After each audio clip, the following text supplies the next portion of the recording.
Легенда «Пропавшая палица». Давным-давно, в те времена, когда Камбоджей правили короли-боги, жил дровосек по прозванию Дамбанг или Черная палица. Однажды Дамбанг поставил горшок с рисом на огонь и стал ждать, пока рис сварится. Ждал, ждал, да и заснул. Крепко спал дровосек, а когда проснулся, смотрит, весь рис его сгорел, стал совсем черным. Погоревал дровосек, да делать нечего. Человек он был бедный, не выбрасывать же добро.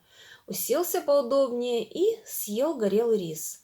Наелся Дамбанг, потянулся за топором и почувствовал, как руки и ноги в него наливаются могучей силой. Поднял он свой тяжелый топор с земли, а топор-то легче пуха. Пошел Дамбанг в лес, выбрал большое дерево. Чтоб такое дерево свалить, полдня рубить надо. Размахнулся дровосек топором и изо всей своей могучей силы ударил по стволу. Рухнуло дерево на землю, будто 100 слонов на него навалились. Удивился сам себе Дамбанг, подошел к другому большому дереву. Ударил раз по стволу топором, и это дерево рухнуло на землю.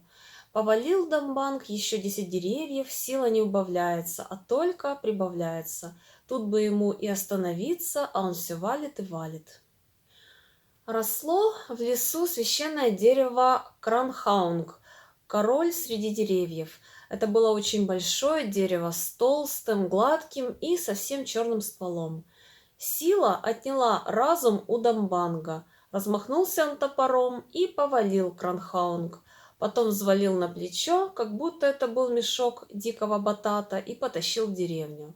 Увидели люди в деревне, идет дровосек, несет на плече священное дерево. Испугались, что прогневаются боги на деревню за Кранхаунг, стали ругать дровосека, просили унести дерево подальше. Дровосек и слышать не хочет. Вырезал себе из Кранхаунга здоровенную палицу и спать завалился. Стали люди думать, как им быть. Ночью собрались все вместе, пришли к дровосеку. Старейшие вышли вперед, стали требовать, чтобы Дамбанг оттащил дерево обратно в лес. А дровосек и старейших слушать не хочет. Размахнулся Дамбанг, и 20 человек разбросал по соседним деревням. Еще раз размахнулся палицей, и еще 20 человек через горы перебросил. А кто остался, разбежались в разные стороны. Совсем осмелел дровосек, как не взмахнет палицей, все по его воле выходит, и все его боятся, и самого его не иначе, как Дамбанг Черная палица называют. Все ему нипочем, да только надоело в своей деревне, да в своей округе силой тешится. С такой палицей, думает, и целое королевство можно в страхе держать. Решил он так и пошел в Ангкор. Услышал король, что дровосек по имени Дамбанг идет к столице, чтобы биться с ним. Разразился громким смехом.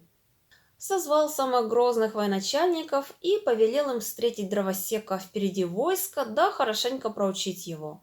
Уже выкатили военные колесницы, боевые слоны трубят от нетерпения, а дровосеку с его палицей ничего не страшно. Разогнал королевские войска, король с королевой бежали и еле спаслись. Теперь Дамбанг сам стал королем. Управлял он не разумом, а палицей. Все, что люди имели, велел в казну снести и всех в страхе держать. Не раз полнолуние сменилось молодой луной. Однажды пришел к Дамбангу звездочет и сказал: «О, могучий король, остерегайся младенца, который вот-вот родится. Расположение звезд говорит мне, этот младенец победит тебя и станет королем». Дамбанг испугался, очень не хотелось ему расставаться с королевским дворцом. Приказал он своим воинам всех женщин, которые были на сносях, предать смерти. Стали воины ходить из дома в дом и убивать беременных женщин. И только одна спаслась. Это была изгнанная Дамбангом королева, которая жила вместе с королем в глухом лесу. Королева разрешилась мальчиком и через несколько дней скончалась. Скоро умер от горя и король, а мальчик остался в лесу один среди диких зверей. Но боги не дали ему погибнуть. Однажды, когда маленький принц плакал от голода, его услышал старый отшельник. Отшельник взял принца к себе. Прошло время, принц вырос, но в сердце отшельника не было радости, когда он глядел на него. Юноша был красив лицом, но уродлив телом. Ходил он с трудом, ведь одна нога у принца была короче другой, а руки и вовсе короткие и кривые. Как-то раз принц сидел под деревом и думал о своей горькой судьбе. Вдруг увидел он прекрасного белого коня, который шел к нему навстречу. Конь остановился, как бы приглашая юношу сесть в седло.